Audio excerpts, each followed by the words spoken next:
Bonjour à tous. Donc, je suis Virginie Westbaum, je suis directrice adjointe de la direction de l'inspection de l'ANSM. Merci à tous de vous être connectés aujourd'hui. On a déjà près de 200 participants, donc, ce qui est déjà une belle réussite pour nous. On est très content de vous accueillir aujourd'hui pour ce webinaire relatif à la nouvelle liste des micro-organismes et toxines. La session devrait durer à peu près 1 h 30. C'est une première pour les équipes qui travaillent sur les mottes dans ce format en distanciel. Mais bon, voilà, on espère qu'on va pouvoir partager toutes ces nouveautés avec vous. Je vais vous présenter les intervenants qui vont intervenir aujourd'hui. Alors, la slide arrive tout de suite.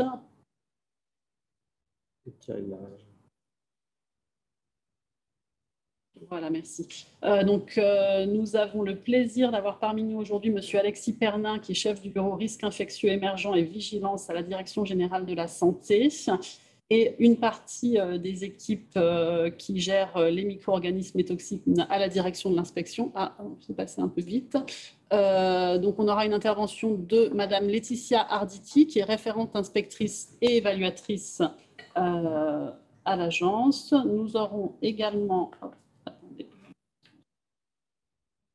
Madame Sandra Neves qui va intervenir, qui est évaluatrice, et Madame Martine Sesques, qui est inspectrice.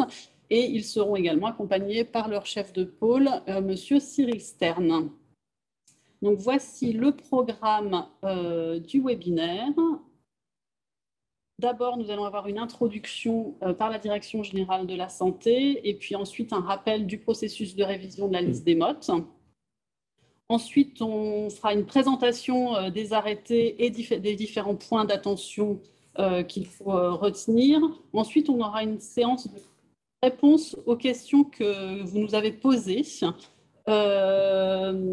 Donc, ça peut être un petit peu frustrant peut-être parce que vous ne pourrez pas poser des questions en séance, parce que sur un format court comme celui qu'on a choisi, c'était un petit peu compliqué de gérer en même temps les questions. Donc, on vous a demandé de poser vos questions sur la boîte mail biosécurité, ce qu'un certain nombre d'entre vous ont fait. Et du coup, les équipes ont travaillé sur ces questions de manière à ce qu'on puisse vous faire un jeu de questions-réponses directement pendant le webinaire. Et sachez, on en reparlera à la fin des interventions, mais que vous pourrez continuer à poser des questions sous le même format à l'issue du webinaire. Et puis ensuite, on terminera par un point sur les futures évolutions, à la fois de la liste des mottes, mais aussi les autres évolutions réglementaires qui sont attendues. Donc, sans plus attendre, je vais laisser la parole à Monsieur Pernin pour l'introduction. Très bien, merci beaucoup Virginie. Bonjour à toutes et tous.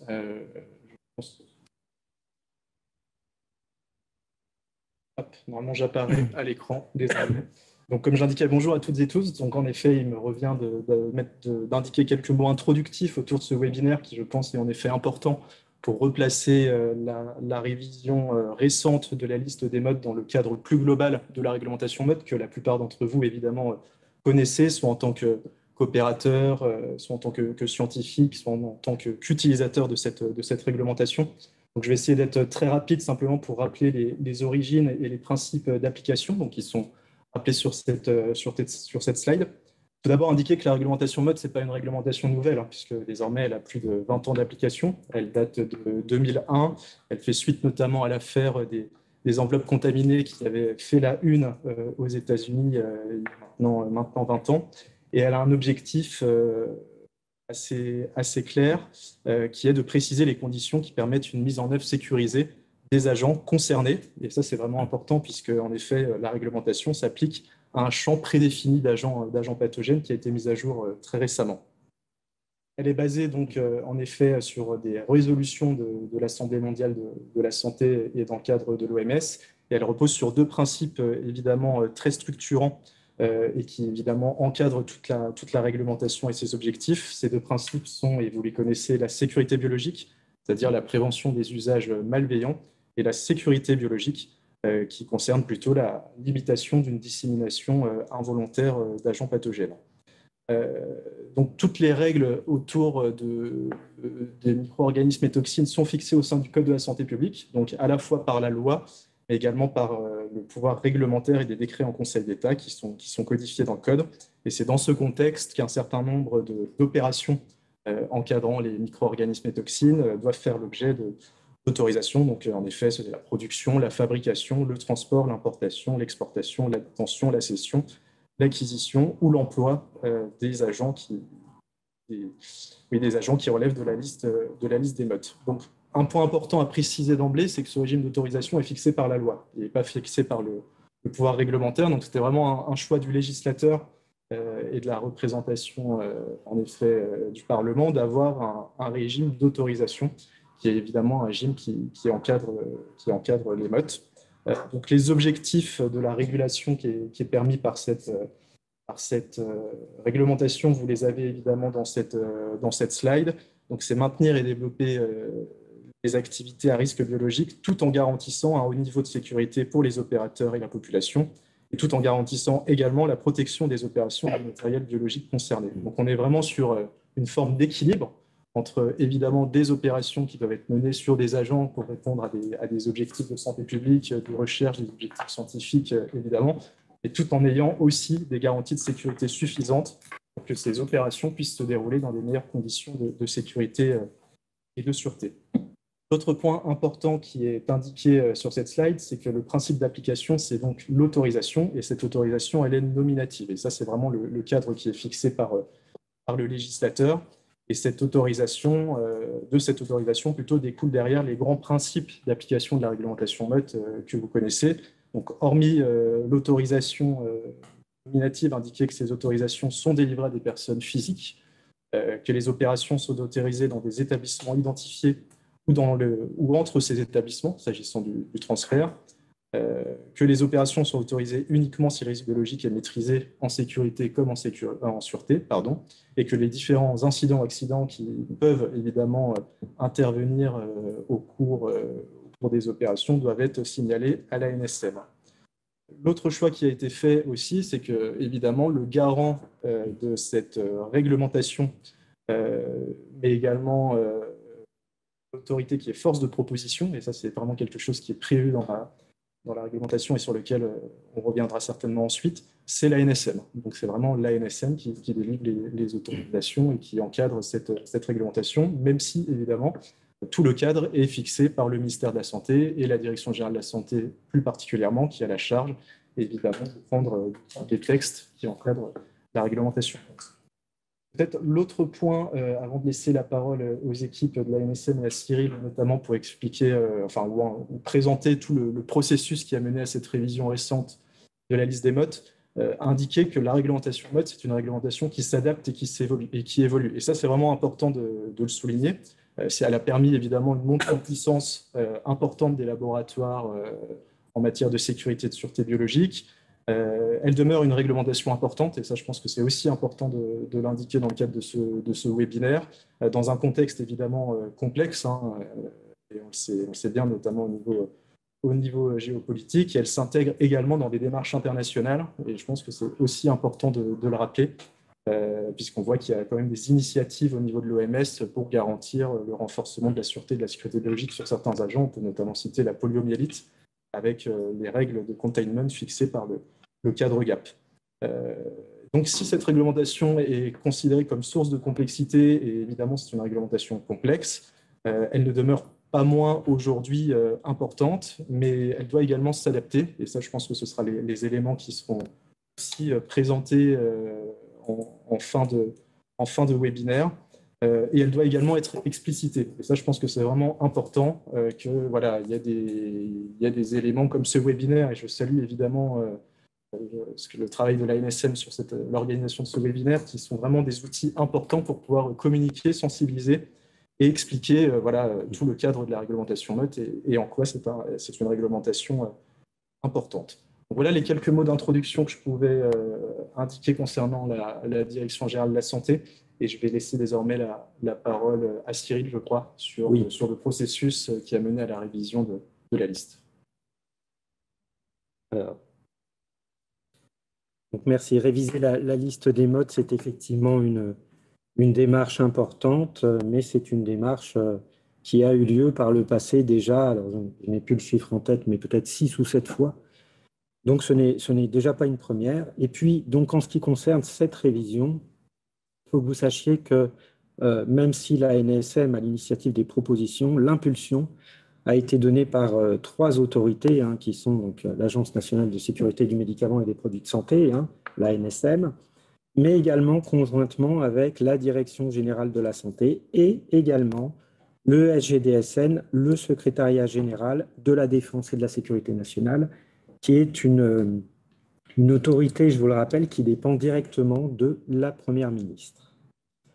En ce qui concerne donc une impulsion commune de ces trois autorités. En ce qui concerne les enjeux, finalement, il existait plusieurs possibilités. Et réviser la liste des modes, on peut finalement s'arrêter à faire évoluer cette liste. Eh bien, ce n'est pas l'option qui a été prise.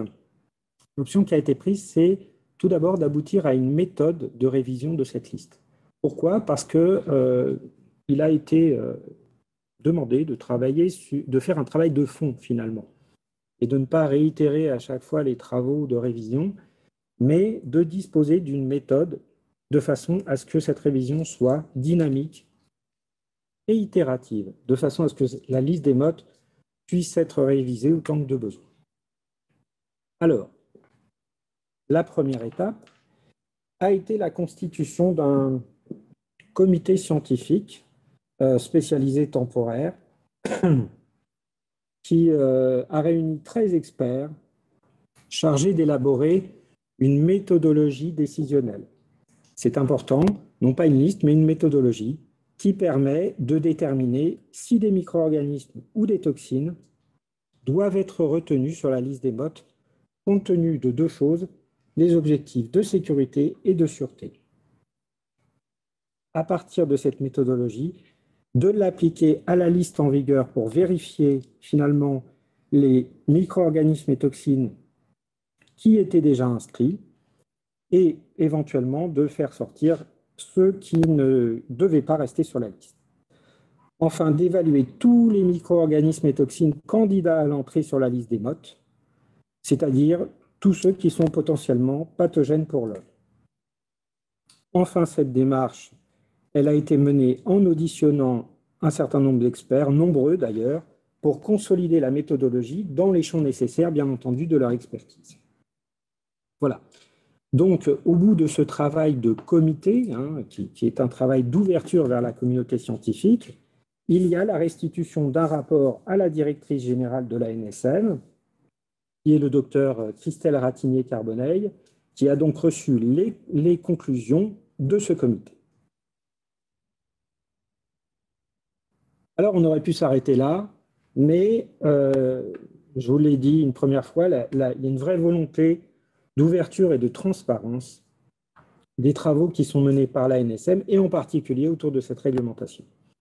Et donc, ce travail a été étayé par un mécanisme de consultation extérieure, et en particulier, des centres nationaux de référence ont été très logiquement consultés dans leur domaine d'expertise, ce sont des centres de référence, hein, bien évidemment.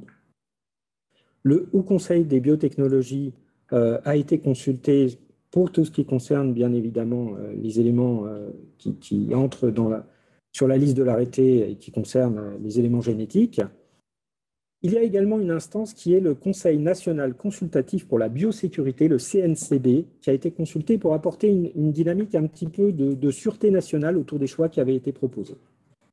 Et enfin, une consultation interministérielle. Alors, ici, vous voyez que seul le ministère des Armées est cité. Ce n'est pas seulement le ministère des Armées qui a apporté sa contribution, mais elle a été tellement notable, et d'ailleurs, nous remercions le ministère des Armées, que voilà, on a souhaité les mettre un petit peu en avant sur ce travail interministériel qui a été fait.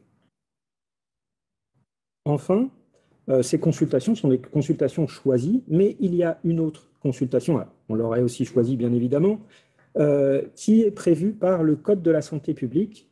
Il faut que vous sachiez qu'à chaque fois qu'il y a une itération sur la liste des micro-organismes et toxines, eh bien, cela nécessite que nos collègues de l'ANSES l'Agence nationale de sécurité sanitaire de l'alimentation, de l'environnement et du travail se prononce sur les propositions dans le périmètre de l'usage vétérinaire. Alors, vous voyez bien que ce processus de révision est tout un mécanisme et a permis d'obtenir une méthode très étayée. Et donc, le résultat est que nous arrivons à un résultat qui est simple. Voilà. Et ça, c'était aussi une préoccupation de la NSM que d'avoir des choix qui puissent être transparents, mais également simples.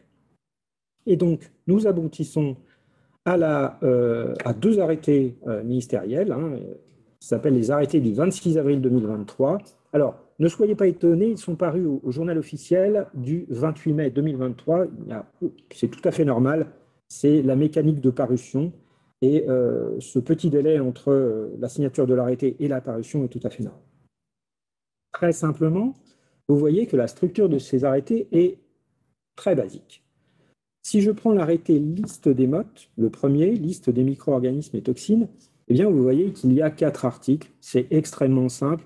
Au premier article, on explique que la liste des mottes, ce sont les annexes qui sont liées à l'arrêté.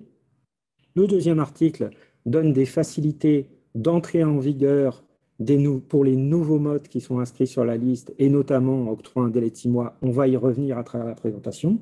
Le troisième article, c'est celui qui abroge l'ancienne liste. Et le quatrième article, c'est l'arrêté d'application. C'est l'article d'application qui dit que c'est l'ANSM qui est en charge de faire respecter cette réglementation.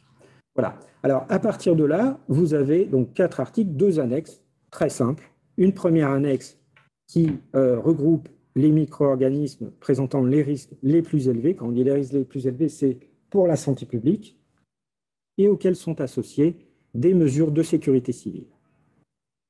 En annexe B, vous avez les autres micro-organismes qui font partie de la liste des mottes, mais pour lesquels il n'est pas exigé de mesures de sécurité civile, on y reviendra. Le deuxième arrêté, là, également du 26 avril 2023, structure encore plus simple, c'est celui qui fixe les doses et concentrations pour les toxines, c'est-à-dire ce sont les seuils en dessous desquels les toxines ne sont pas considérées comme des mottes, tout simplement. Alors, vous avez 3 articles, un qui vous dirige vers l'annexe, un deuxième qui abroge l'ancien arrêté, et un troisième, une fois de plus, qui octroie à la NSM l'application de cet arrêté. Et enfin, vous avez l'annexe qui dresse une simple liste de doses et de concentrations par contenant pour chacune des toxines de la liste. Donc voilà. 2 arrêtés très simples et pour lesquels on va vous apporter quelques points d'éclairage à travers ce webinaire. Je vais céder la parole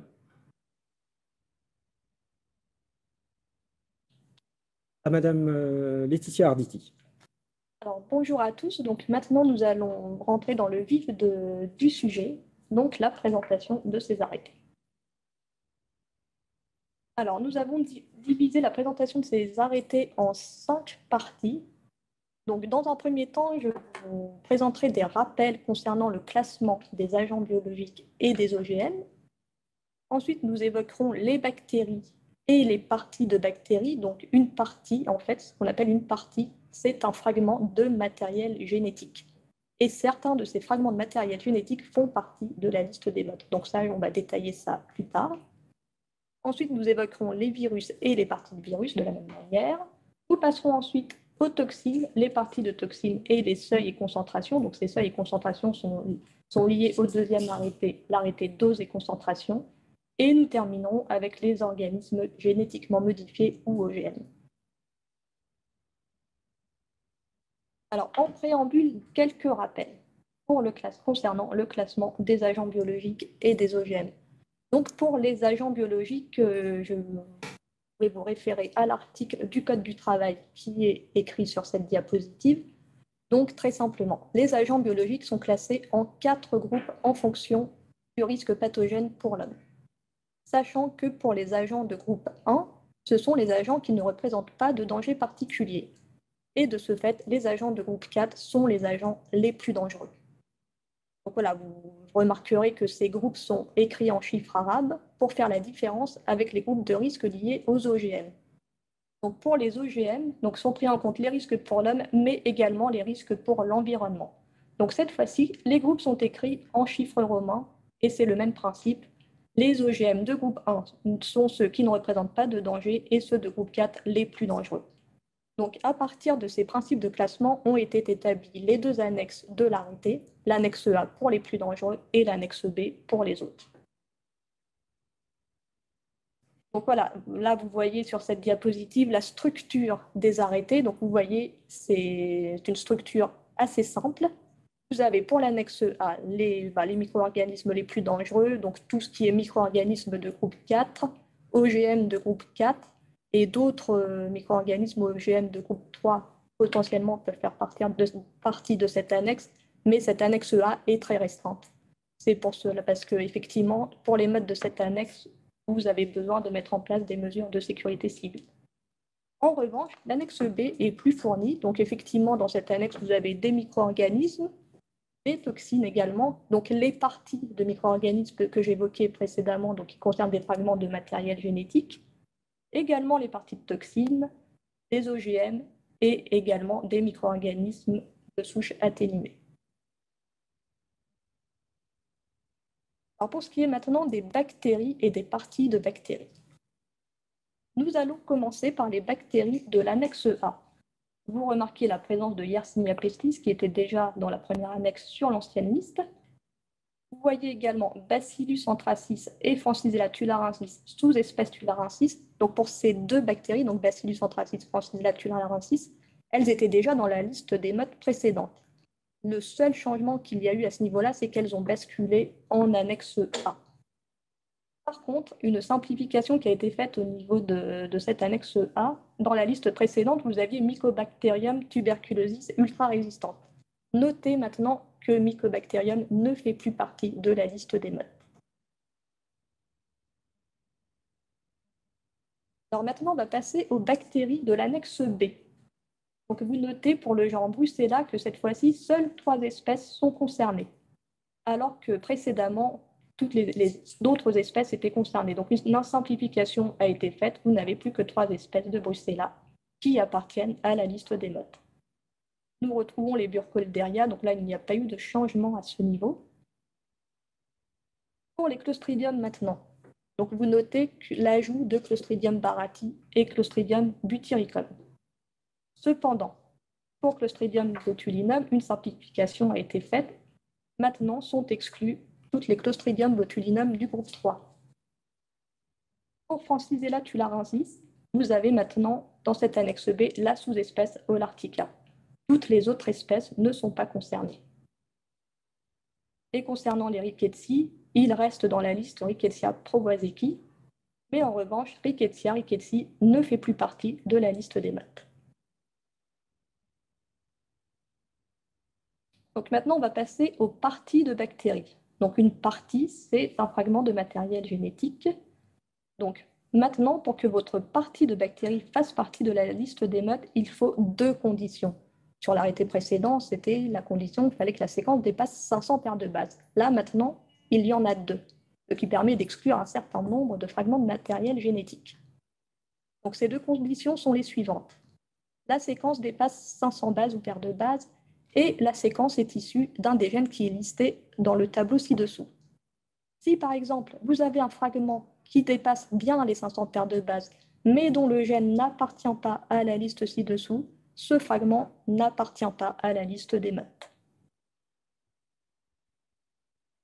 Donc toujours pour ce qui est des parties de bactéries, vous avez à gauche du tableau les bactéries concernées, et vous remarquez à droite du tableau que des bactéries ne sont plus concernées par cette réglementation.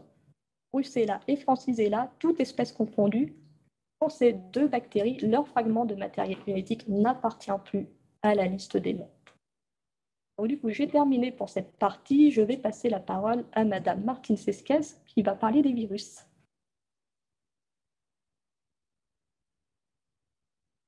Nous poursuivons en effet l'analyse de ces arrêtés et nous allons nous focaliser sur les virus et les parties de virus, c'est-à-dire le matériel génétique qui, sous condition, relève de la réglementation des micro-organismes et toxines. Alors, en préambule, il me faut aussi vous signaler que des modifications et des ajustements taxonomiques ont été apportés pour un certain nombre de virus, et à cela 2 raisons. Coller à la réalité du moment et aux connaissances scientifiques, mais aussi permettre d'apporter davantage de précision et de ciblage en ce qui concerne certains virus. Et vous verrez notamment l'apparition de lignages concernant plus spécifiquement les influenza A virus. Regardons tout de suite ensemble la liste des virus inscrits sur l'annexe A.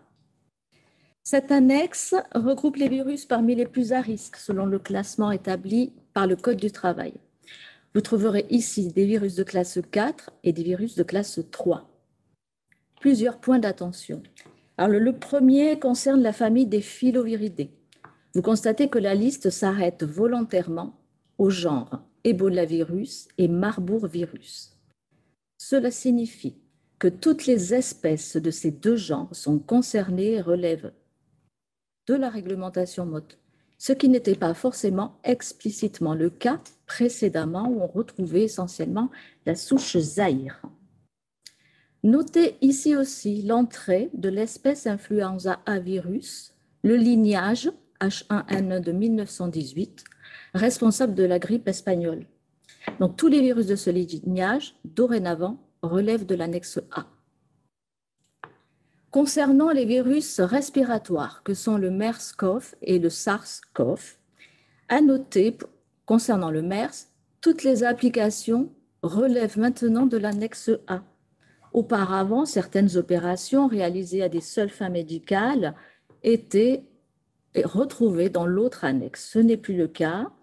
En ce qui concerne le SARS-CoV, notez bien que le SARS-CoV-2, responsable de la COVID-19, ne fait pas partie de la liste, il ne fait pas partie du tout de la réglementation MOT. En ce qui concerne donc la famille des arénaviridés, dorénavant, tous les virus de classe 4 sont regroupés ici dans cette annexe A. Ils étaient répartis sur les 2 annexes précédemment.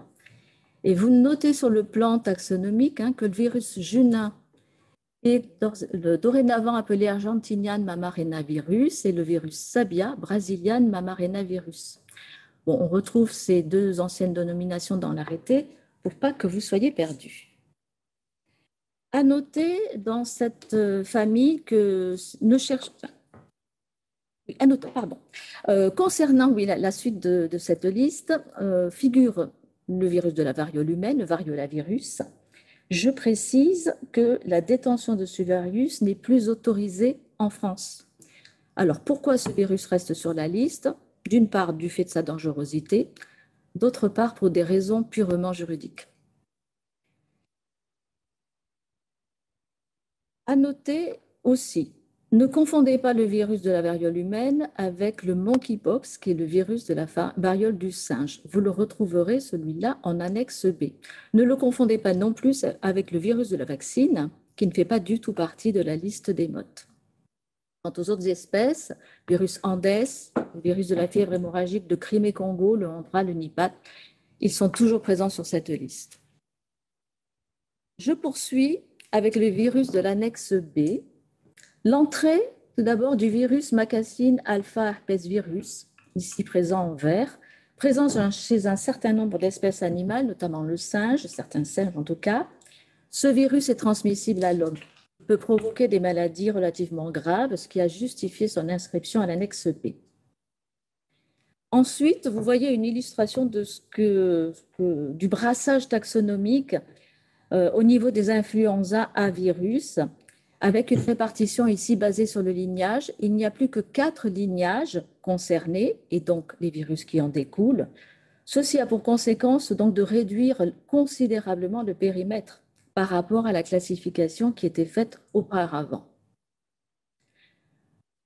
En ce qui concerne les hantavirus, on retrouve 4 hantavirus qui étaient déjà présents. Par contre, ne cherchez plus le virus Séoul, le virus Choclo, ils ont été retirés de la liste. D'autres virus, des flavivirus, le virus de la maladie de la forêt de Chiasanour et la fièvre hémorragique d'Oms ont également été retirés. Sont toujours présents le virus poliomyélitique, tous les types confondus, le monkeypox virus, que j'avais déjà annoncé ici quand j'ai parlé donc, de la variole du singe, est toujours présent le virus de la fièvre de la vallée du Rift.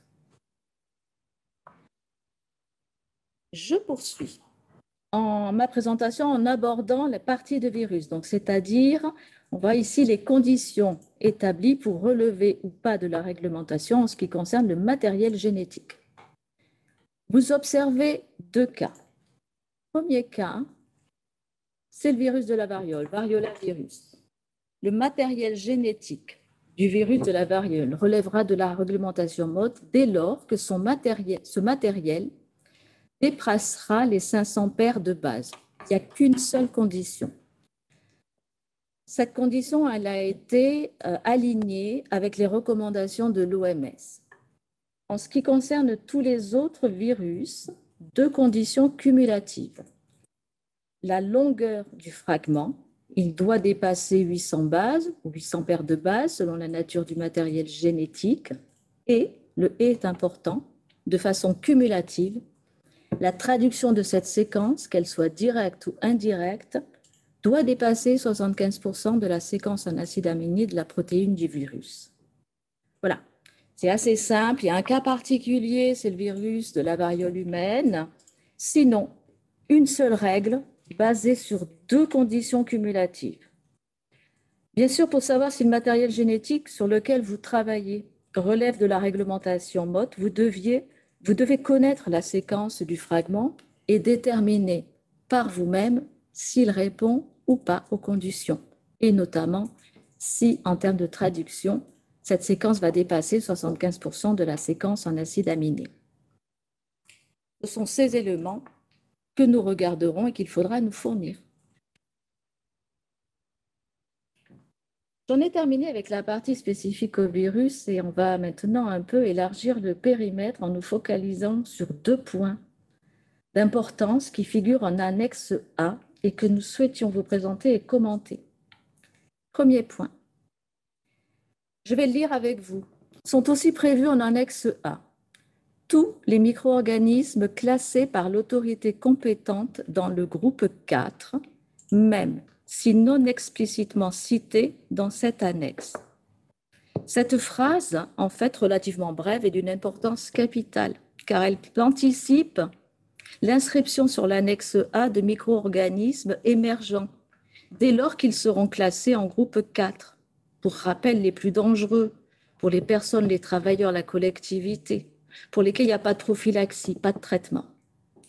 Et j'ai bien dit, enfin, elle est bien inscrite, tous les micro-organismes. On a vu jusqu'à présent, dans ces annexes les plus dangereuses, les bactéries, des virus, mais pourquoi pas demain d'autres micro-organismes émergents, y compris des champignons microscopiques. Ici, le champ des possibles est élargi. Donc, à retenir dans cette phrase, c'est qu'elle confère à cet arrêté un aspect évolutif et dynamique vis-à-vis des dangers émergents les plus élevés peut-être à venir. Autre point d'importance que je lis de la même façon avec vous. L'annexe A exclut les souches de micro-organismes qu'elle désigne dès lors qu'ils sont classés par l'autorité compétence, cette fois-ci dans un groupe inférieur 2 ou 1, notamment du fait de leur atténuation. Alors, ça concerne essentiellement des souches vaccinales ou avirulentes. Il y a la souche Stern de Bacillus anthracis, il y a des souches de Yersinia pestis avirulentes. Ce qu'il faut bien comprendre, c'est qu'en fait, ces souches atténuées, elles ne disparaissent pas de la réglementation des modes, elles restent bien, elles relèvent de cet arrêté, et en fait, elles vont glisser en annexe B, relever de l'annexe B, on les retrouvera au point 5 de cette annexe B. Je vais maintenant passer la parole à Madame Sandra Neves qui va vous parler donc, des toxines et des OGM.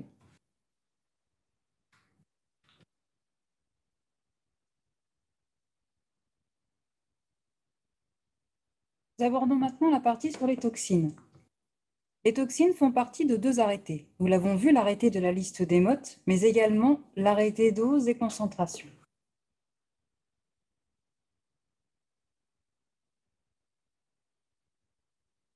Vous observez que les toxines font partie uniquement de l'annexe B. Dans la partie gauche du tableau, l'entérotoxine B du Staphylococcus aureus et la ricine, elles font toujours partie intégrante de la réglementation.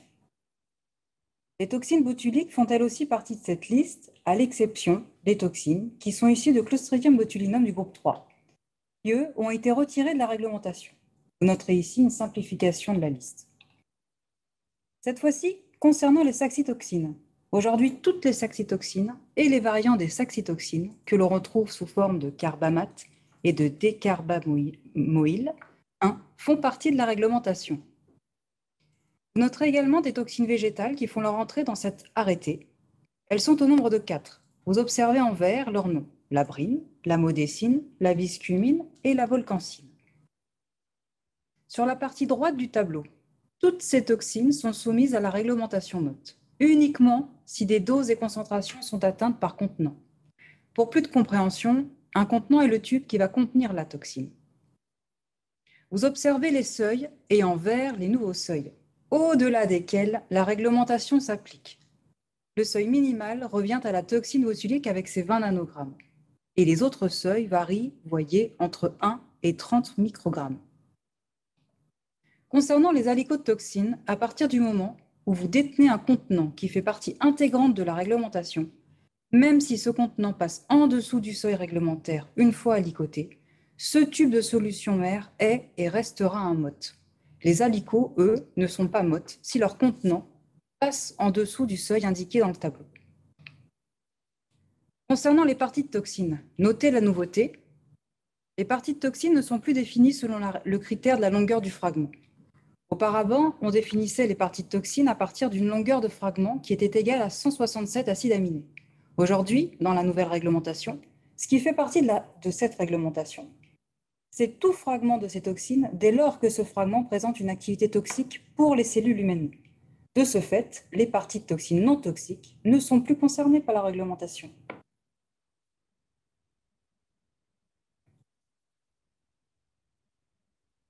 Et maintenant, nous allons aborder la partie consacrée aux organismes génétiquement modifiés, les OGM.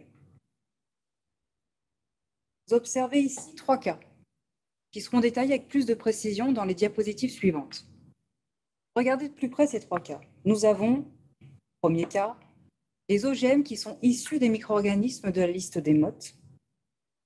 Le second cas, les OGM qui intègrent une partie de micro-organismes de la liste des MOT. Et enfin, le troisième et le dernier cas, les OGM qui codent pour une toxine de la liste des MOT. Revenons tout d'abord sur le premier cas. Je vous le rappelle, les OGM qui sont issus des micro-organismes les plus dangereux, c'est-à-dire les OGM qui font partie de l'annexe A. Très simplement, cela signifie qu'un OGM qui sera issu d'un micro-organisme de l'annexe A et qui reste dans le même groupe de ce micro-organisme, ou qui sera de groupe supérieur, relèvera tout naturellement de l'annexe A. Je vous cite un premier exemple.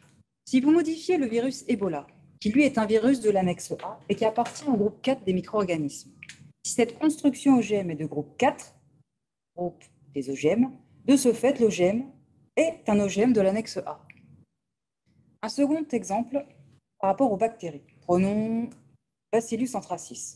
On a un Bacillus anthracis qui est une bactérie de l'annexe A et qui appartient au groupe 3 des micro-organismes.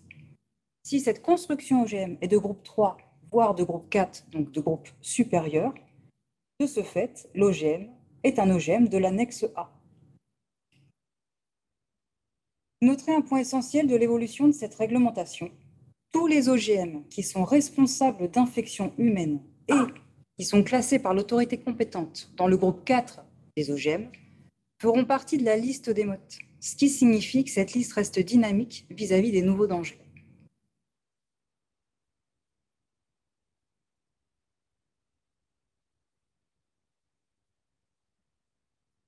Restons sur le premier cas avec les OGM qui sont issus des micro-organismes de l'annexe A, mais qui cette fois basculent dans l'annexe B.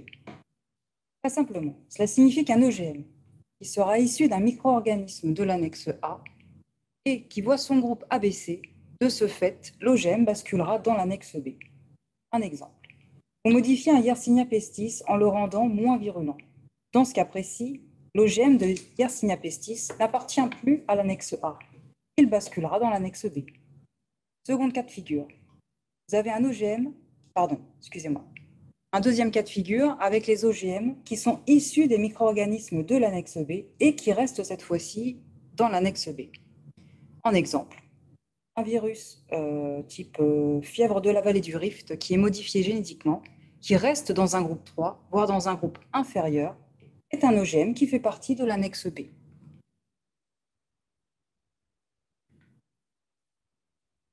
Passons au deuxième cas de figure. Je vous rappelle, cela concerne les OGM qui intègrent des parties de micro-organismes de la liste des modes cette fois-ci. Et cette fois, toutes les constructions OGM font toute partie de l'annexe B. Très simplement, cela signifie que l'on a recours à un vecteur, qui lui n'est au départ pas un mode, dans lequel on va intégrer une partie d'un micro-organisme de l'annexe A. De ce fait, l'OGM ici construit basculera dans l'annexe B. Citons un exemple. Prenez comme vecteur, toujours un vecteur non mode, un Escherichia coli K12, dans lequel on va intégrer du matériel génétique de Yersinia pestis.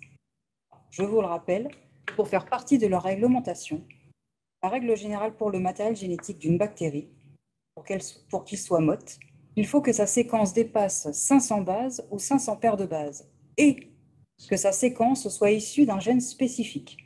Dans notre exemple, ce sera le gène plat pour Yersinia pestis.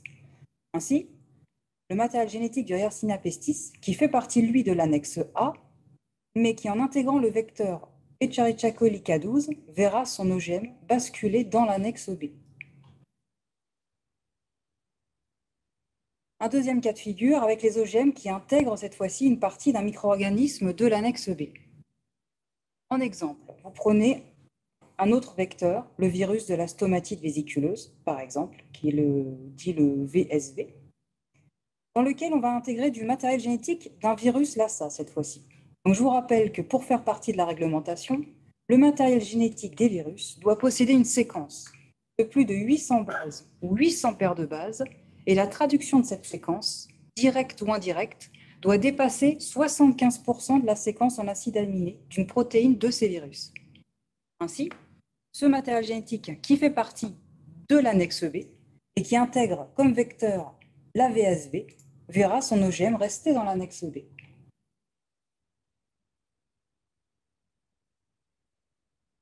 Passons au troisième et dernier cas.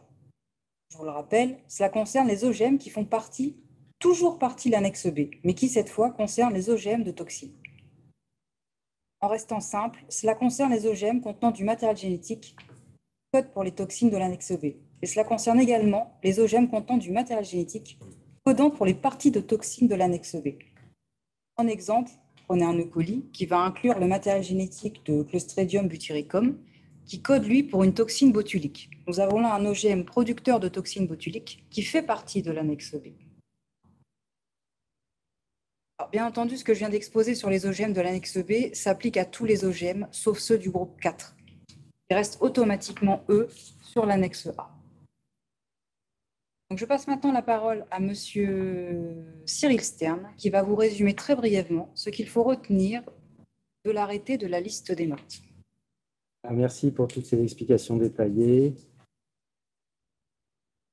On va s'intéresser finalement à nouveau à la diapo suivante. Voilà. Si on regarde à nouveau la structure de l'arrêté avec toutes ces explications, finalement, on retombe sur cette diapositive et une structure finalement de l'arrêté liste des modes qui est extrêmement simple. À gauche, vous avez l'annexe A, je vous rappelle, mesures de sécurité civile. On a là que des micro-organismes, on a là que de l'infectieux. Et bien évidemment, si je parcours cette annexe, il y a d'abord des micro-organismes bien identifiés, des bactéries, des virus par leur nom, hein, très, très clairement. Il y a après tout micro-organisme du groupe 4, ça c'est vraiment ce qui donne la dynamique évolutive à la nouvelle version de l'arrêté. Et vous avez également le troisième point, vous avez l'équivalent, donc tout OGM du groupe grand 4, et de la même manière, une dynamique évolutive, tout ce qui est groupe 4 appartient à l'annexe A.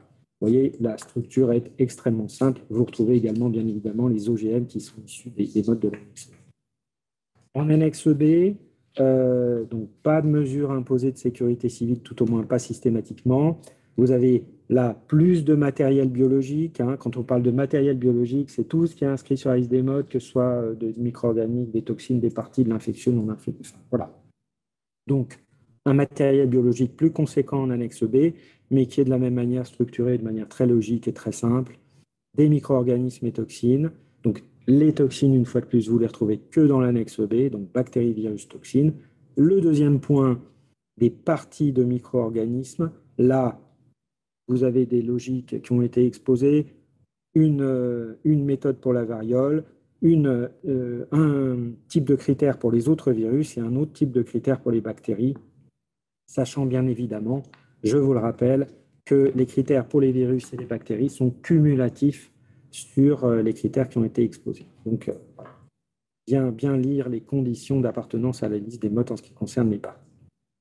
Vous retrouvez également sur le point numéro 3 les parties de toxines. Je vous rappelle que nous ne parlons plus de parties de toxines lorsqu'elles ne présentent pas de caractère toxique pour les cellules humaines, ce qui n'était pas le cas avant, bien entendu.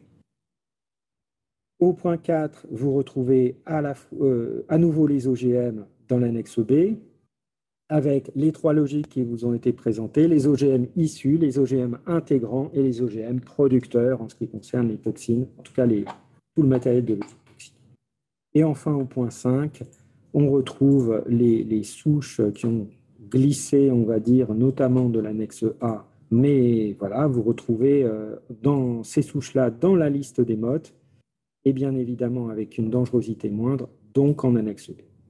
Voilà, donc juste pour terminer sur cette structure, vous voyez, une fois qu'on l'a abordée, une fois qu'on est passé à travers toutes les explications que mes collègues ont formulées, et notamment, on va reparler juste après de pas mal d'exemples, une fois qu'on a ça devant les yeux, finalement, la logique est assez simple à comprendre.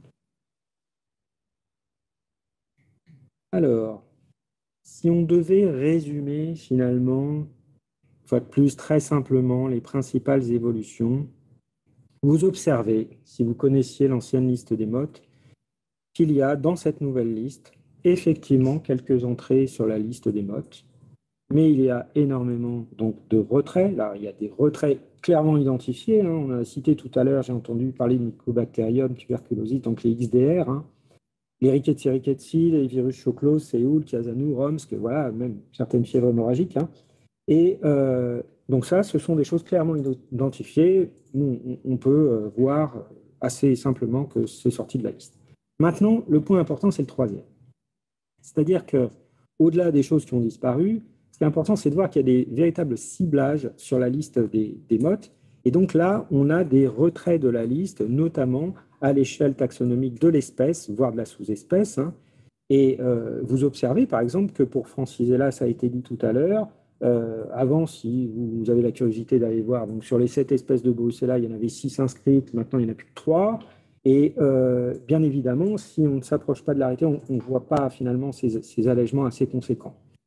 On a également, sur la logique des lignages, on passe là d'une logique finalement qui était de donner un éclairage à travers les hémagglutinines, les neuraminidase pour certaines, qui étaient inscrites sur la liste des modes. Et maintenant, on change complètement de paradigme et on va vers l'identification des lignages, et donc une logique par les arbres phylogénétiques. Et on voit, si on s'approche un petit peu de cette logique, les spécialistes des virus influenza voient, je pense, les allègements que ça représente, qui sont très, très, très conséquents. On a là des sorties conséquentes de l'air. Deuxième point, on est venu sur ces points-là plusieurs fois. On a un arrêté là qui s'adapte à soit des micro-organismes émergents. Donc, quand on dit micro-organisme, c'est une fois de plus un virus, bactérie ou autre micro-organisme. L'écriture de l'arrêté permet, dès lors qu'on est en groupe 4, d'être inscrit sur l'arrêté. Et on a également l'ouverture à tous les OGM du groupe 4 et donc tous les OGM du groupe 4. Voilà. Et donc, qu'ils intègrent ou pas des éléments génétiques de mode, peu importe. C'est sur le critère du groupe qu'on est là, inscrit sur la liste. Ce qui paraît tout à fait naturel quand on connaît le danger associé. Enfin, la grande évolution que vous avez toutes et tous perçue, c'est celui sur les parties de mode. Bien évidemment, le fait pour les bactéries et pour les virus d'introduire des conditions cumulatives, alors à chaque fois adaptées au type de génome auquel on a affaire, hein. Donc sur les longueurs des séquences nucléotidiques et sur soit l'identification des gènes, notamment de virulence, soit les séquences protéiques, enfin, le taux de séquence protéique, eh bien, on voit là que l'effet cumulatif de ces deux critères est, en tout cas, permet de mieux cibler, voilà, les parties qui sont d'intérêt. En ce qui concerne les toxines, très simplement, tout ce qui n'est plus toxique ne fait plus partie de la liste des modes. Et donc, lorsqu'on touche à la définition de parties, bien évidemment, et notamment quand on retire des pans entiers de définition de parties de micro-organismes ou de toxines, et bien du coup, derrière, on a l'impact que ça représente sur les OGM, bien évidemment, qui intègrent ces parties. Voilà, donc on a un double effet, finalement, à la fois sur les parties de mode et sur les OGM qui les intègrent.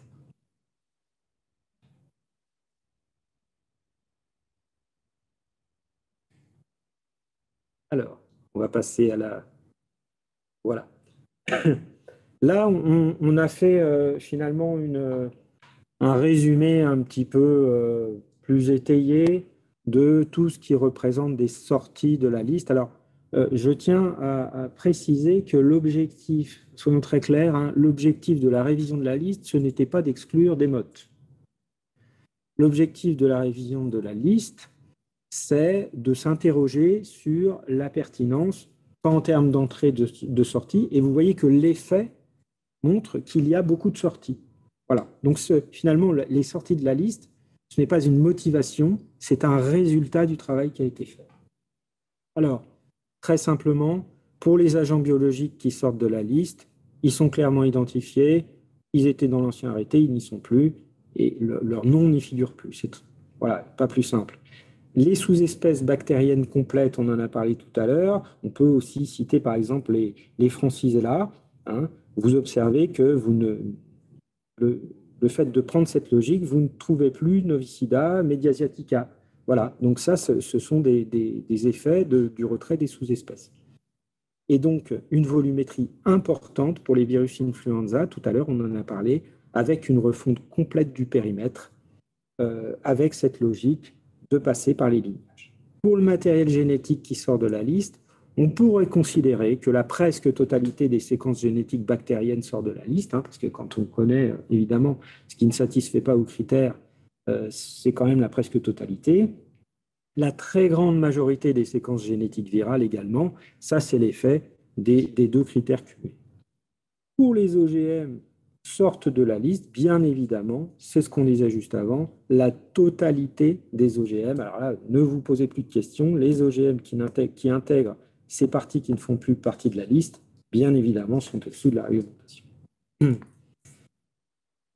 En ce qui concerne les toxines, une toxine ciblée, donc vous ne retrouvez pas la toxine epsilon du Clostridium perfringens, c'est tout à fait normal, elle n'a pas passé entre guillemets la barre d'inscription sur la nouvelle liste des modes à travers les critères qui ont été utilisés, et bien évidemment la totalité des parties non toxiques. C'est la logique qui consiste à passer d'un critère structurel, d'un nombre voilà, de définition de longueur, vers un critère qui est l'effet toxique et qui est quelque part plus tourné vers des préoccupations de santé publique. Voilà, nous allons donc maintenant passer, si vous le voulez bien, à une autre partie. Déjà, ça, je crois que ça a été fait une première fois, mais merci pour toutes les questions qui nous ont été adressées par la boîte biosécurité. Vous pouvez bien évidemment continuer à alimenter cette boîte de vos questions en précisant que votre question est liée au webinaire. Et nous avons fait donc nous avons sélectionné un certain nombre de questions que nous espérons représentatives de vos préoccupations, mais bien évidemment, pour les questions qui nous arriveront après, nous y répondrons bien évidemment en dehors de ce webinaire. Je laisse cette fois mes collaboratrices. Alors, je ne sais plus qui prend la suite, Madame Arditi, voilà. Merci. Alors, donc nous allons maintenant passer aux questions. Donc voilà, effectivement, vous allez avoir une liste de questions et les éléments de réponse apportés. Donc la première question. Donc on va la lire ensemble, si vous le voulez bien. Donc, nous travaillons sur une toxine nouvellement inscrite sur la liste des notes. Donc, par rapport à cette toxine nouvellement inscrite, l'opérateur pose la question suivante. Sommes-nous autorisés à continuer nos activités? Et la deuxième question, quelles sont les démarches à mettre en œuvre auprès de la NSM? Alors, sommes-nous autorisés à continuer nos activités? Donc, la réponse est oui, parce qu'effectivement, dans l'arrêté est prévu un délai de 6 mois après sa parution pour déposer un dossier de demande d'autorisation. Donc, du fait que cet opérateur était déjà en train de travailler sur cette toxine, il peut continuer à la condition que son dossier arrive au plus tard le 28 novembre 2023. Donc, à partir de là, ensuite, la demande, ce dossier sera instruit par la NSM et des autorisations, si tout va bien, seront délivrées. Et donc, ces règles s'appliquent à toutes les nouvelles entrées sur la liste pour les opérateurs qui étaient déjà en train de travailler avant la parution de l'arrêté.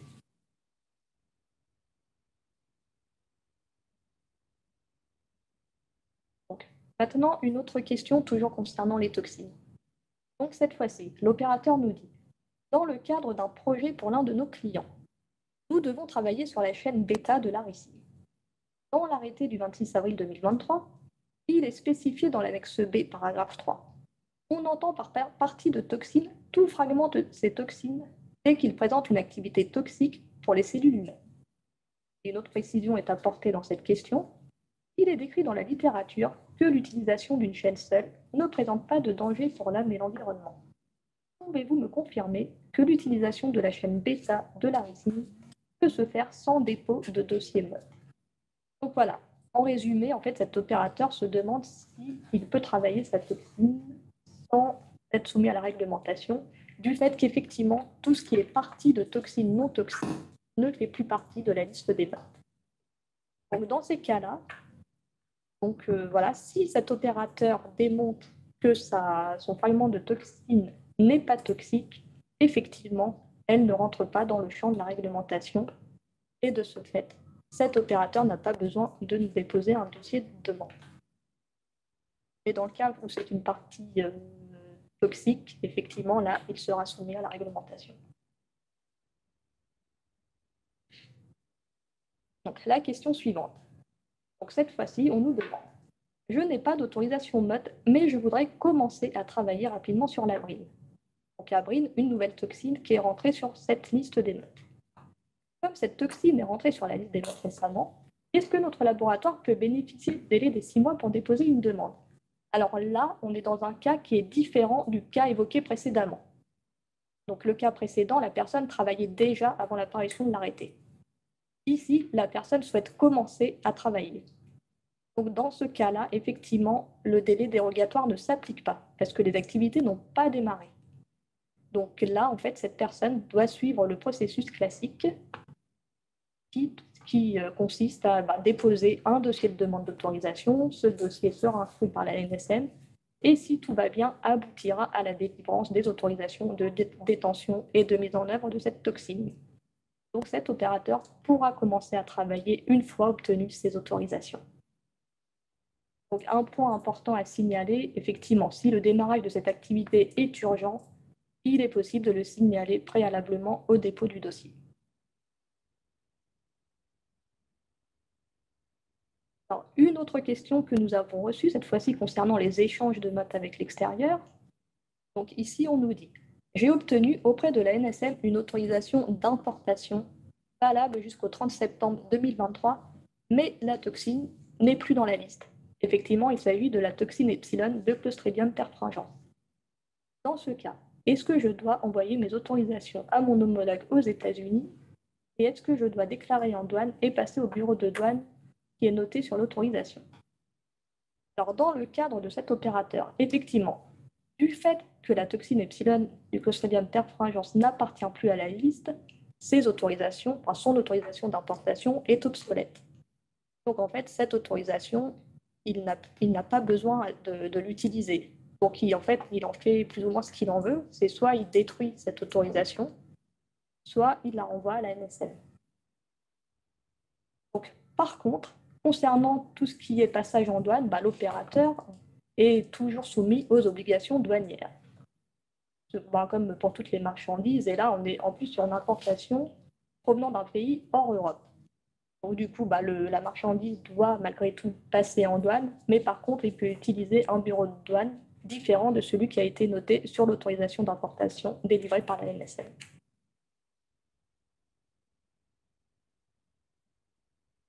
Donc, pour la question suivante, donc cette fois-ci, on est sur une question sur les OGM. Donc ici, on nous demande. Nous nous interrogeons sur les sous-parties de mode concernant Bruxelles. Par rapport à ça, on a deux questions. Le terme cumulatif laisse-t-il entendre que les ADN de Bruxelles ne seraient plus mode? Et ensuite, on a les OGM E. coli, par exemple, ayant intégré un gène de Bruxelles, sont-ils mode? Donc, on a vu précédemment, lorsque la partie sur les bactéries a été présentée, que tout ce qui était matériel génétique provenant de Bruxelles n'appartenait plus à la liste des modes. Donc, de ce fait, ces ADN en question ne font pas partie de la liste. Et pour l'OGM en question, nous avons le vecteur E. coli. Donc, E. coli n'est pas mode lui-même. Donc, un E. coli qui a intégré une partie de Bruxelles n'est pas mode non plus, du fait que ces parties de Bruxelles ne sont pas mode. Donc, cet opérateur n'est pas soumis à la réglementation mode.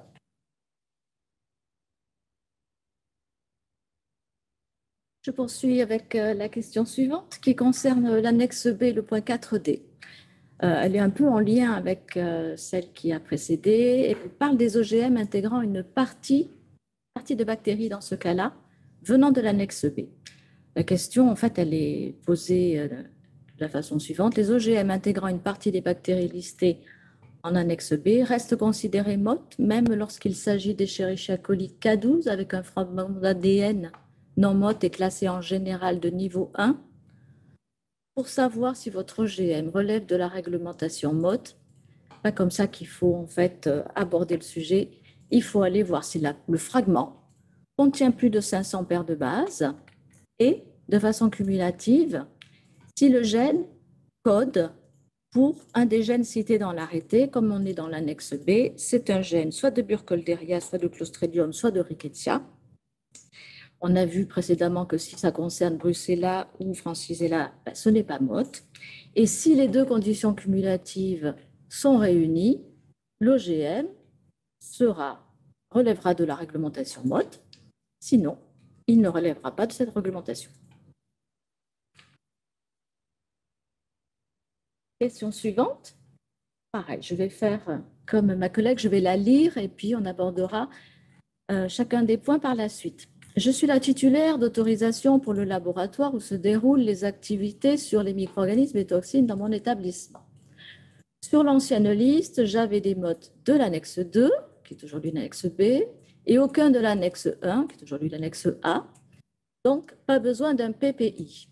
Alors là, ce cycle, je vais le traduire tout de suite, c'est le plan particulier d'intervention. Il est en lien avec les mesures de sécurité civile.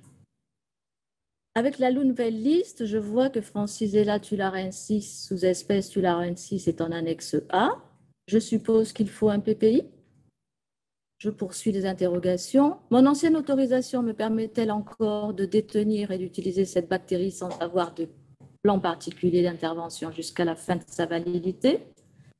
Sachant qu'obtenir un plan particulier d'intervention demande plusieurs mois, est-ce que la NSM sera compréhensive pour éviter de détruire mes souches? La NSM peut-elle m'aider à obtenir ce PPI? En fait, les éléments de réponse sont les suivants. Bien sûr, pour Francisella tularensis, sous-espèce tularensis, passée en annexe A, il faut dorénavant la mise en place de mesures de sécurité civile qui se préparent en lien avec la préfecture et qui se traduisent donc par la mise en place d'un document appelé PPI, plan particulier d'intervention. Sachez, Madame la titulaire, en fait, que les autorisations en cours que vous avez restent toujours valables. Et c'est lors du renouvellement de vos autorisations que ce fameux PPI vous sera demandé. Donc, en fait, les démarches, il faut les démarrer sans plus attendre, puisque vous-même reconnaissez qu'il faut un certain délai pour obtenir ce PPI. Quant à l'action de la NSM, elle soutient votre démarche sans difficulté. Par contre, ce PPI il se met en place en lien avec la préfecture. Donc, on ne peut pas intervenir directement.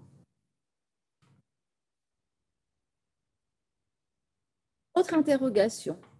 Donc, le contexte. Je dispose d'autorisation de la NSM pour mener des opérations sur Mycobacterium tuberculosis ultra-résistante et sur Bacillus anthracis.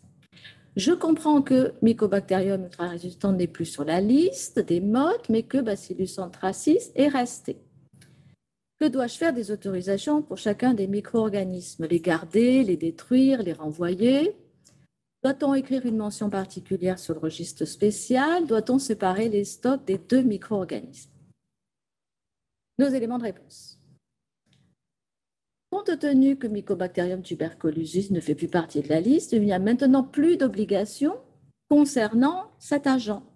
Mais par contre, vous devez être en mesure de justifier qu'antérieurement, vous étiez bien autorisé à le manipuler en cas d'inspection. De ce fait, gardez bien vos autorisations. Je rappelle qu'elles ne sont à renvoyer à l'ANSM que qu'en cas de cessation d'activité. Bien sûr, il vous faut garder les autorisations concernant Bacillus anthracis, sauf qu'il est passé de l'annexe 2 en annexe A. Et donc, comme précédemment, il vous faut amorcer la mise en place du plan particulier d'intervention pour anticiper les éléments qui vous seront demandés lors du renouvellement de cette autorisation. Dans l'état, elle est toujours valable. Concernant Mycobacterium tuberculosis sur le registre, donc c'est ce document qui permet donc de noter tous les échanges. Il n'y a plus de mention obligatoire concernant Mycobacterium, mais par contre, ça reste obligatoire concernant Brucella, Bacillus anthracis. Donc voilà, on n'a pas l'habitude de donner des conseils, mais là on vous conseille de noter la date à laquelle la Mycobactérie a été retirée, comme ça vous gardez trace de l'arrêt des échanges si vous voulez ne plus les tracer sur votre registre. En ce qui concerne la séparation des stocks, ça dépend de votre organisation. Sachez tout simplement que par contre, pour ce qui va rester sous la réglementation mode, c'est le cas de Bacillus anthracis, la traçabilité exhaustive des stocks, elle est obligatoire, elle est nécessaire. Et pensez bien que l'accès au stock de Bacillus anthracis doit être restreint au personnel habilité. Donc là, je vous renvoie un peu aux bonnes pratiques et à la maîtrise du changement. Regardez ce que ce nouvel arrêté peut avoir comme impact au niveau de votre organisation. Qu'est-ce qui n'est plus soumis? Qu'est-ce qui reste soumis? Surtout, faites attention à la liste des personnes habilitées, qu'elle soit bien à jour.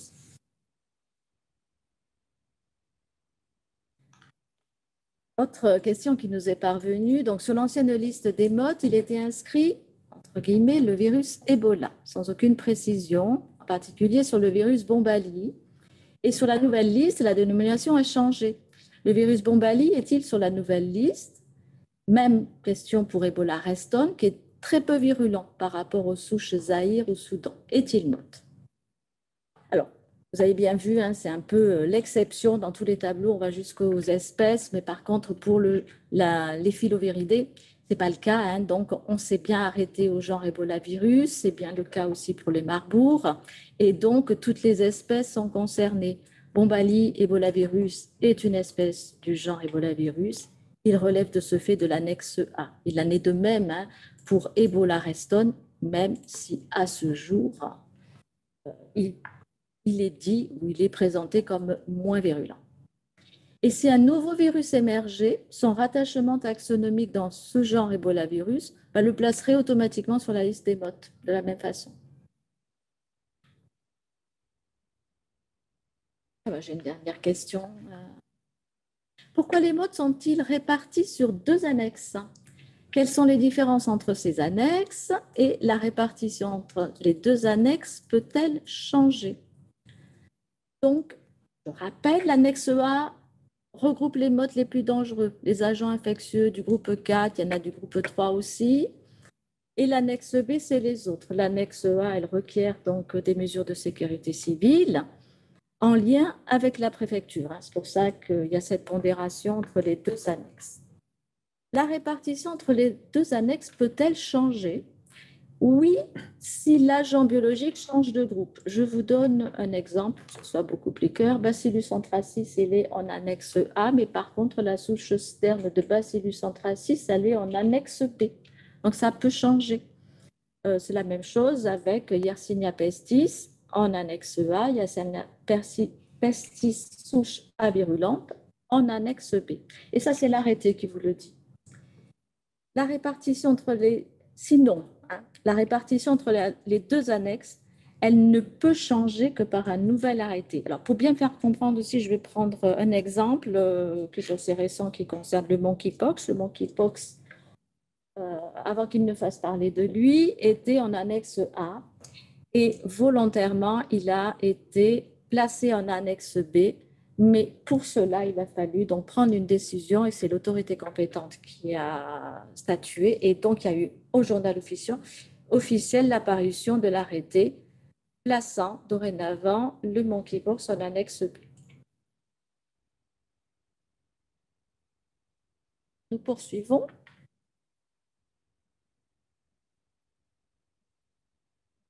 Alors, question suivante. Vous faites évoluer la liste des mottes, mais comment peut-on être informé à l'avance des mottes qui vont entrer sur cette liste et de ceux qui vont en sortir?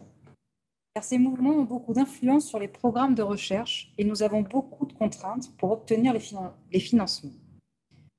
Voici nos éléments de réponse qu'on peut y apporter. Donc, l'élaboration de la liste des mottes, comme vous l'avez vu précédemment, elle résulte d'un processus collégial qui permet en fait de mener une réflexion collective en faisant intervenir plusieurs autorités. Il y a eu la Direction générale de la santé, donc la DGS, le secrétariat général de la défense et de la sécurité nationale, le SGDSN, également le ministère des Armées, et également l'ANSES, qui est connue sous l'Agence nationale de sécurité sanitaire de l'alimentation, de l'environnement et du travail. Mais aussi d'autres autorités qui ont également toute leur importance dans cette évolution de la liste des mottes. Toutefois, les règles sont fixées par le Code de la santé publique, en fait. Et seule la publication de la liste des mottes au journal officiel, sous forme d'un arrêté du ministre en charge de la Santé, vous donnera cette information sur l'évolution de la liste des mottes. Comme l'a dit ma collègue précédemment, comme le monkeypox qui est passé de l'annexe A à l'annexe B, en fait, à l'annexe 2, pardon, à l'annexe 1, non, de l'annexe 2, non, de l'annexe 1 en annexe 2, il y a un arrêté qui a apparu et ce qui a fait basculer, en fait, le motte. Alors, une question suivante, elle est un peu plus complexe, mais elle est très intéressante. On a ici un cas d'école. Pardon, je vais vous la montrer. Donc, je suis titulaire de plusieurs autorisations de l'ANSM et je vais devoir les renouveler car les autorisations arrivent à échéance dans 8 mois. Pour ce cas-là, le 1er mars 2024. Pour pouvoir continuer mes activités sans difficulté, normalement, on dépose la demande de renouvellement au moins 4 mois avant. Donc ici, avant le 30 octobre 2023. Mais l'ANSM me dit que pour un nouveau motte, je dois déposer ma demande avant le 28 novembre 2023. Donc la question, dois-je déposer un seul dossier pour tous ces mottes, y compris le nouveau, donc la brine, c'est une toxine qui est récemment rentrée dans le nouvel arrêté, ou est-ce que je dois faire 2 dossiers distincts avec un pour les mottes en renouvellement et un pour la brine, donc le nouveau motte? Alors j'apporterai ici comme réponse... je vais tout décortiquer pour bien que tout le monde comprenne et que cela soit répercutant sur ses propres dossiers. Donc pour les mottes qui sont restés sur la liste, le dépôt de la demande de renouvellement, elle doit toujours se faire au moins 4 mois avant la date de la fin de validité de vos autorisations qui sont actuellement détenues. Concernant les micro-organismes et toxines qui viennent d'intégrer cette nouvelle liste, la règle est simple. Le dépôt du dossier de demande d'autorisation, lui, doit nous parvenir 6 mois après la parution du nouvel arrêté. Donc, soit au plus tard, vous déposez votre dossier le 28 novembre 2023. ce qui vous permettrait de poursuivre vos activités jusqu'à la fin de cette décision, jusqu'à la décision de la NSM. Et cette décision se traduit par un octroi ou également il peut se traduire par un refus des autorisations si le dossier était incomplet ou qu'il y aurait des soucis dans votre dossier. À la question « Dois-je déposer un seul dossier pour tous les mottes, y compris le nouveau motte, donc ici la brine, ou est-ce que je dois faire 2 dossiers différents ?» En effet, le dépôt d'un seul dossier qui comporte l'ensemble des mottes est possible. Par contre, pour répondre à cette question, l'opérateur pourra déposer un unique dossier, mais avant la date du 1er novembre 2023, c'est-à-dire avant la date de la fin de validité de ces autorisations. Si l'opérateur n'est pas prêt concernant la brine, il pourra respecter le délai du 28 novembre 2023 et dans ce cas, déposer 2 dossiers séparément. Pensez à bien respecter les délais réglementaires qui sont imposés. J'arrive à l'avant-dernière question de ce webinaire. Une question assez générale. J'ai vu sur le site de la NSM que pour les nouveaux mottes, les laboratoires avaient 6 mois pour se mettre en règle. Est-ce que nous pouvons être inspectés pendant ces 6 mois alors que nous n'avons pas d'autorisation? Et quel délai faudrait-il pour avoir cette autorisation au final? Pour ne pas arrêter mes activités, est-ce qu'il vaut mieux déposer la demande maintenant ou dans 6 mois? Pour répondre à cette question, voici les éléments de réponse. L'ANSM exerce ses contrôles en fait sur l'ensemble des activités qui relèvent de la réglementation. En l'absence d'autorisation, il faut savoir que des inspections peuvent tout de même être diligentées. Voilà. Et pour les activités qui ont démarré avant l'entrée des nouveaux modes sur la liste, cela concerne les activités qui ont commencé donc avant le 28 mai 2023, avant la parution de la liste. Donc, seules ces activités-là peuvent se poursuivre, et ce, jusqu'à l'obtention des autorisations. Pour ce faire, il faut déposer le dossier de demande d'autorisation au plus tard le 28 novembre 2023. Ainsi, c'est en respectant ce délai de 6 mois que les activités ne seront pas interrompues. On passe à la dernière question. Donc, la liste des modes comporte des virus, des bactéries et des toxines, mais il n'y a pas de champignons par exemple. On peut aussi remarquer que le virus de la fièvre afteuse n'y figure pas. Compte tenu de son caractère pathogène très élevé, je souhaiterais savoir pourquoi. En élément de réponse, on va rester simple. Je vous rappelle simplement que la liste des modes, elle reste évolutive. C'est-à-dire qu'elle permet l'inscription d'agents biologiques ou d'OGM parmi les plus dangereux, donc les OGM de groupe 4, mais aussi les micro-organismes de groupe 4. Donc, elle prend également en compte tous les micro-organismes. De ce fait, il est possible qu'un OGM qui soit issu d'un champignon que l'on va modifier génétiquement pour devenir extrêmement pathogène pour l'homme, disons un groupe 4 dans le classement des OGM, fasse partie de la liste des modes. La fièvre afteuse, elle, est une maladie animale virale non transmissible à l'homme. Et la liste des modes ne prend pas en compte ce type d'agent. Il prend en compte uniquement les agents infectieux pour l'homme. Donc, de ce fait, la fièvre afteuse ne fait pas partie de la liste des modes. Donc, je passe maintenant la parole à M. Cyril Stern qui va vous parler des futures évolutions réglementaires. Alors, merci pour merci pour toutes ces questions. J'espère qu'elles vous ont permis de voir un petit peu plus clair. Je crois que pas de meilleur moyen que d'illustrer par des cas concrets. En tout cas, j'espère qu'elles ont permis d'illustrer, d'être bien en lien avec ce qui vous a été présenté précédemment sur les arrêtés. Alors, les futures évolutions, parce que bien évidemment, comme l'a dit tout à l'heure M. Alexis Pernin, cette réglementation est en dynamique. Aujourd'hui, avoir une nouvelle liste des mottes, les choses ne s'arrêtent pas, bien au contraire. Et il y a également d'autres évolutions réglementaires qui sont attendues. Donc moi, je vais vous parler de ce qu'on peut entrevoir pour les évolutions de la liste des mottes. Voilà, donc qu'est-ce qu'on peut entrevoir maintenant? Donc le premier point, c'est pérenniser la démarche de révision de la liste.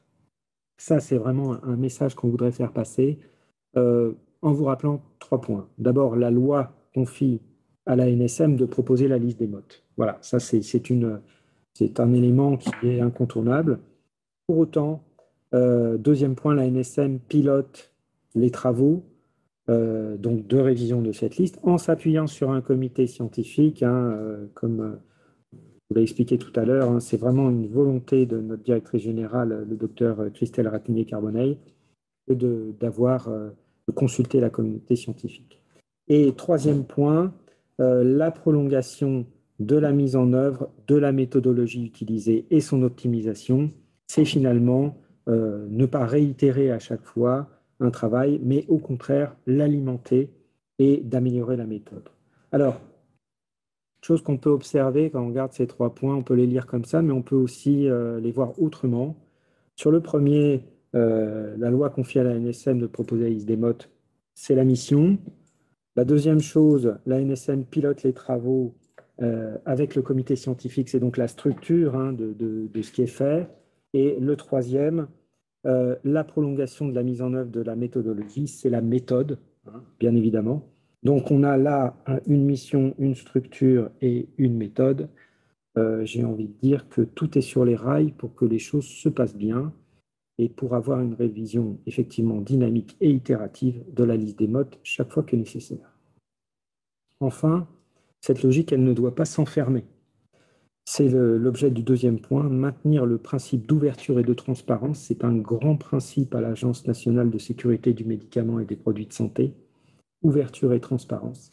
Et donc, une attention particulière à la pluralité des membres du comité et des experts consultés, très important, parce que les avis, parfois, non seulement ne convergent pas, mais divergent.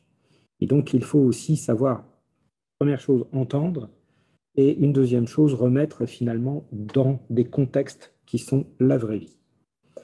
Là, le deuxième point, une gestion attentive et transparente des liens d'intérêt des experts.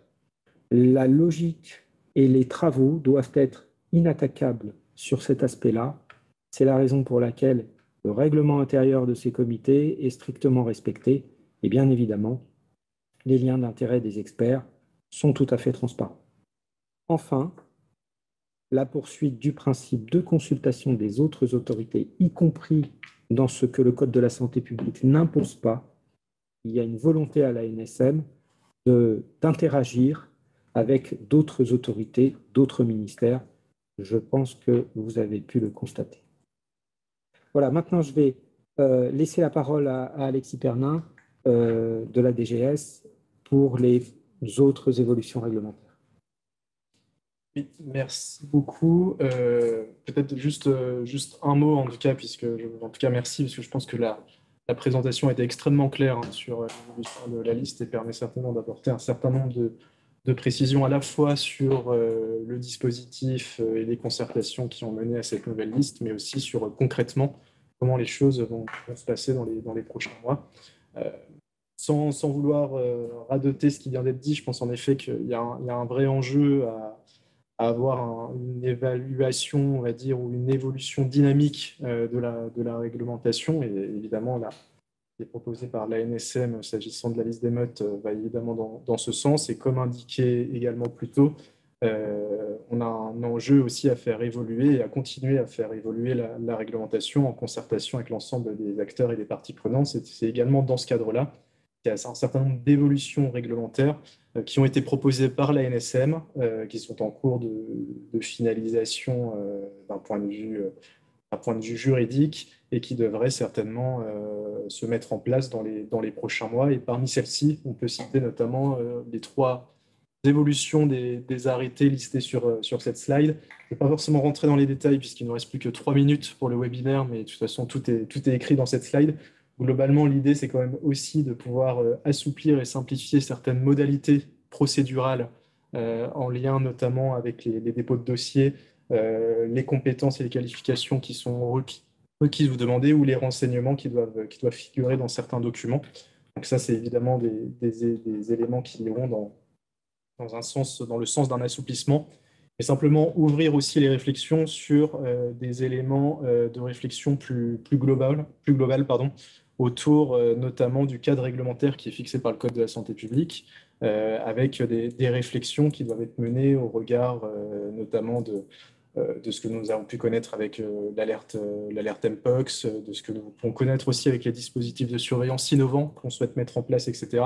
Et du coup, des réflexions qui seront menées dans les prochains mois, sans qu'il y ait un calendrier extrêmement clair de défini pour le moment, et ça, je préfère également bien le souligner, sur les dispenses qui peuvent être appliquées s'agissant le diagnostic, ou encore sur ce qui pourrait être mis en place en termes d'assouplissement ou, on va dire, d'évolution, dès lors qu'on est face à un agent classé MOT, mais qui circulerait sur le territoire national de manière importante dans le cadre de la gestion d'une épidémie, par exemple, toujours avec cet objectif de maintenir le bon équilibre entre la sûreté, la sécurité et la continuité de l'activité pour répondre à des enjeux de santé publique, évidemment. Donc voilà en ouverture ce qu'on pouvait indiquer, simplement vous dire que évidemment les choses ne sont pas figées et qu'elles sont amenées à évoluer dans le cadre des concertations qui seront menées dans les prochains mois autour de cette réglementation.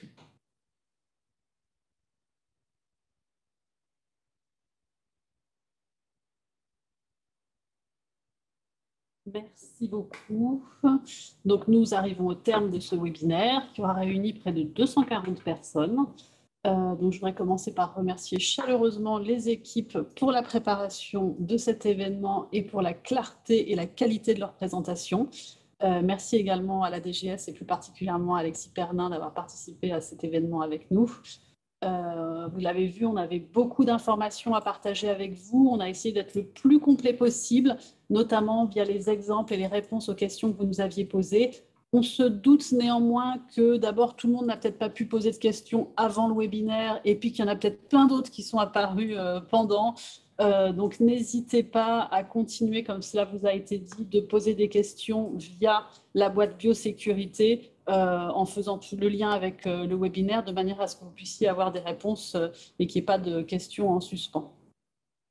Vous pouvez d'ailleurs déjà trouver un certain nombre d'informations sur le site de l'agence. Donc, on vous a rappelé sur cette slide l'accès pour arriver sur la page MOT du site de l'agence. Sachez que la présentation sera disponible dans les prochains jours, semaines, je ne sais pas exactement, mais elle sera mise en ligne sur le site de l'agence. Donc, vous aurez accès à toutes ces informations. Et donc, vous pouvez déjà effectivement trouver un certain nombre d'informations sur le site de l'agence. Sachez également que depuis quelques mois maintenant, vous avez la possibilité de vous faire accompagner de façon plus personnalisée sur certains projets qui sont innovants ou complexes via le guichet innovation et orientation. Là aussi, on vous a mis le lien sur cette slide. Donc, le guichet innovation et orientation, c'est un système plus général à l'agence, qui ne concerne pas uniquement les micro-organismes et toxines, mais qui permet justement un accompagnement un peu spécifique, notamment pour les produits innovants, et puis donc là spécifiquement pour les MOT, pour certains dossiers qui sont un peu complexes ou innovants également. Donc n'hésitez pas à passer par ce guichet si vous avez des questions spécifiques. Pour terminer, donc pour toutes les évolutions qu'on a évoquées, donc celles qui ont été évoquées à l'instant par Monsieur Pernin et puis celles à venir, on pourra être amené à faire ce type de présentation, enfin une présentation de ce type, notamment en capitalisant sur la séance d'aujourd'hui. Donc n'hésitez pas là encore, via la boîte mail biosécurité, à nous faire vous remonter sur ce webinaire, ce qui a bien fonctionné, ce qui pourrait être amélioré, de façon à nous permettre de nous adapter au mieux pour les prochains exercices, de manière à toujours être au plus proche de vos besoins à vous. Et juste pour terminer, avant de clôturer, sachez donc également qu'au-delà des textes sur lesquels, qu'on a évoqués, on travaille également sur le processus d'instruction des demandes et plus particulièrement sur le dossier de demande qui devrait être amené à évoluer dans les mois qui viennent de façon à pouvoir à la fois être simplifié et à ce qu'on puisse en faciliter également la préparation en rendant des rubriques plus faciles à comprendre de manière à ce qu'on ait plus rapidement des dossiers complets de façon à ce que le délai de traitement aussi des demandes puisse aussi être raccourci en conséquence parce qu'il est beaucoup lié à la qualité bien évidemment des dossiers que l'on reçoit. Donc voilà, c'était mon dernier message. Donc sur ce point, écoutez, merci à tous d'avoir participé. Et puis on vous souhaite à tous une bonne fin de journée. Et puis rendez-vous à un prochain webinaire peut-être dès qu'on aura un nouveau sujet à vous présenter. Bonne fin de journée à tous.